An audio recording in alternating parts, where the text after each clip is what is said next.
history of the United States, the territory represented by the continental United States had, of course, been discovered, perhaps several times, before the voyages of Christopher Columbus. When Columbus arrived, he found the New World inhabited by peoples who in all likelihood had originally come from the continent of Asia. Probably these first inhabitants had arrived 20,000 to 35,000 years before in a series of migrations from Asia to North America by way of the Bering Strait. By the time the first Europeans appeared, the indigenous people, commonly referred to as Indians, had spread and occupied all portions of the New World. Henry Hudson, a color lithograph based on a painting done by American artist Frederick A. Chapman depicting the 1609 voyage of Henry Hudson's ship while Native Americans watch from the nearby shore. Library of Congress, Washington, D.C. The foods and other resources available in each physiographic region largely determine the type of culture prevailing there.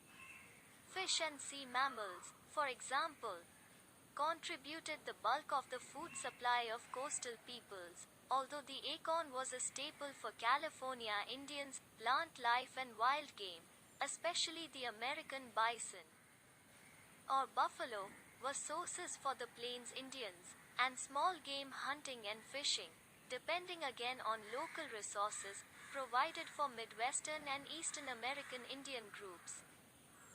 These foods were supplemented by corn, maize, which was a staple food for the Indians of the Southwest.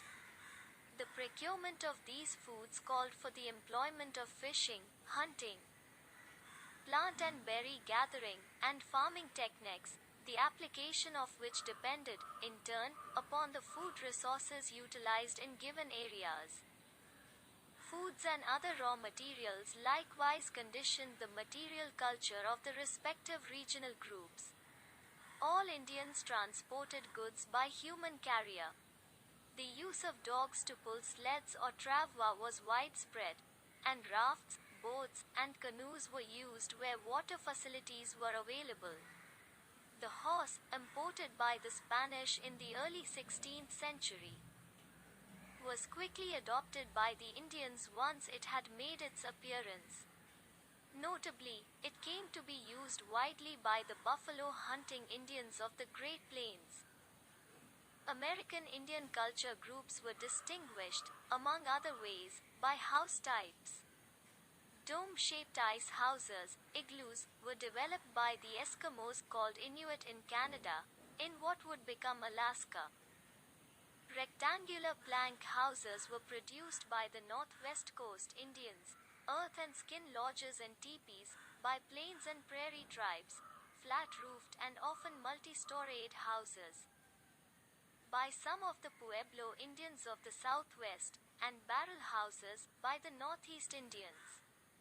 Clothing, or the lack of it, likewise varied with native groups, as did crafts, weapons, and tribal economic, social, and religious customs. At the time of Columbus's arrival, there were probably roughly 1.5 million American Indians in what is now the continental United States. Although estimates vary greatly, in order to assess the role and the impact of the American Indian upon the subsequent history of the United States in any meaningful way, one must understand the differentiating factors between Native American peoples, such as those mentioned above. Generally speaking, it may be said, however, that the American Indians as a whole exercised an important influence upon the civilization transplanted from Europe to the New World.